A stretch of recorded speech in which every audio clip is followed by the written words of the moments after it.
In the heart of the Middle East, a conflict decades in the making continues to burn. This is the story of power, resistance, and a nation caught in the crossfire. In 1979, Iran changed forever. The monarchy collapsed, replaced by an Islamic republic. From that moment, the United States became the enemy. American diplomats were taken hostage for 444 days.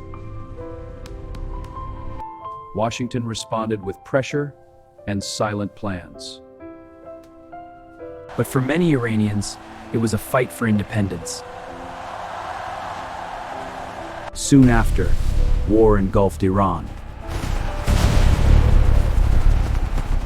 Iraq, backed by global powers, attacked. Chemical weapons were used against civilians. And the world looked away. Iran paid the price in blood. Sanctions followed, tightening the pressure. Ordinary people suffered the most. Meanwhile, Israel watched closely. A silent war had begun. Iran's nuclear ambitions became the focus. Sabotage struck from the shadows.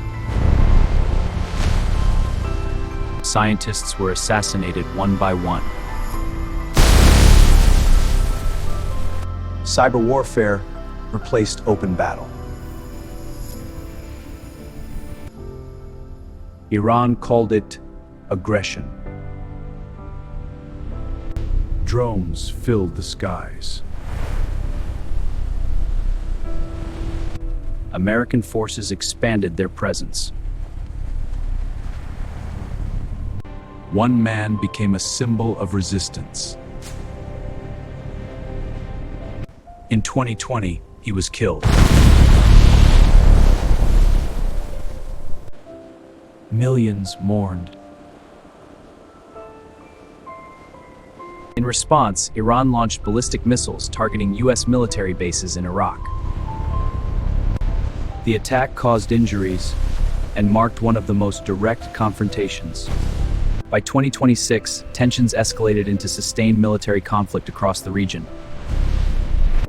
Missile exchanges intensified between multiple fronts. Airstrikes struck urban areas, causing widespread destruction. In Tehran, Iran, civilians fled as explosions struck densely populated areas. In Tehran hospitals, medical teams struggled to treat mass casualties. In Baghdad, Iraq, drone strikes targeted convoys linked to Iranian forces. Near Isfahan, Iran activated air defenses to intercept incoming threats. Over central Iran, some missiles were intercepted before impact. Along the Iran-Iraq border, civilians fled towards safer regions. In southern Lebanon, residential areas were heavily damaged during strikes.